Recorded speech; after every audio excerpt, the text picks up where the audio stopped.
Je vois pas la police se rebeller contre un gouvernement. Regardez ce qui s'est passé pendant la guerre. Euh, Globalement, la police, elle a fait œuvre de collaboration avec Vichy. Euh, Il y, y a eu des réseaux, des noyaux de résistants des 40-41, mais ils étaient marginaux. La plupart, ils étaient dans l'attentisme. Vous savez, euh, qu'est-ce qui se passait à ce moment-là sur la population? Il y avait peut-être 3-4% de résistants, il y avait peut-être 5% de collaborateurs, et toute la grande masse, elle attendait de voir venir. Qu'est-ce qui allait se passer? Et souvenez-vous, quand Pétain, le bon maréchal Pétain vient en France, vient à Paris, il fait une visite à Paris en avril 44, vous avez des milliers de personnes qui viennent l'acclamer. Après, il y a le débarquement en Normandie, et le 25 août, Paris est libéré. C'est une foule immense. Mais 4 mois avant, ils acclamaient le maréchal Pétain. Il faut s'en souvenir de ça. C'est que la population, elle était pas rebelle, elle était suiviste. Et la police, elle est un peu dans ce même état d'esprit.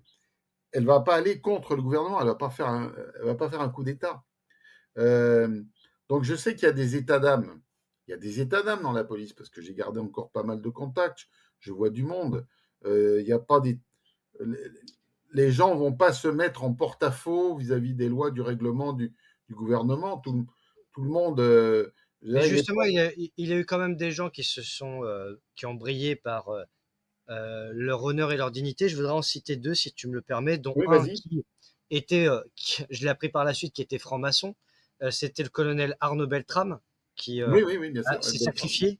Et Ouais. puis, on en parlera lundi dans l'émission spéciale sur les attentats de Nice, mais je voudrais avoir une pensée pour Sandra Bertin, qui a été, comment dire, cloisonnée et prise dans un étau. Et forcément, ça aurait été très bien si j'avais pu la recevoir pour un entretien, mais étant donné les soucis qu'elle a pu avoir, et je suis dans l'euphémisme, suite aux attentats de Nice et aux vidéos de caméra surveillance qu'on lui a demandé de squeezer pour éviter de montrer vraiment ce qui s'était passé, mais elle a fait partie de ces gens qui ont essayé de résister à la mafia d'État, justement. Et donc, il y a quand même des gens qui ont brillé par leur héroïsme et par leur intégrité. Donc, je ne veux pas jeter non plus l'opprobre sur toute une institution, puisque Alexandre Langlois, par exemple, que j'ai déjà reçu sur ce plateau, Ouais. a quitté le milieu au moment des Gilets jaunes parce qu'il ne cautionnait pas les violences d'État.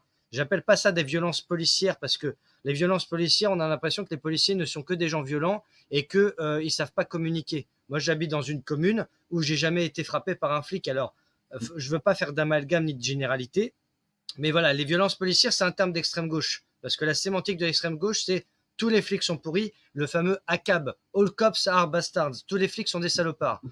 Non, faut peut-être pas tomber là-dedans. À ce moment-là, on n'a qu'à dire tous les policiers sont des pourris, toute la gauche est pourrie, toute la droite est pourrie, on peut dire tous pourris. Et après, ça change quoi? Ils sont toujours là.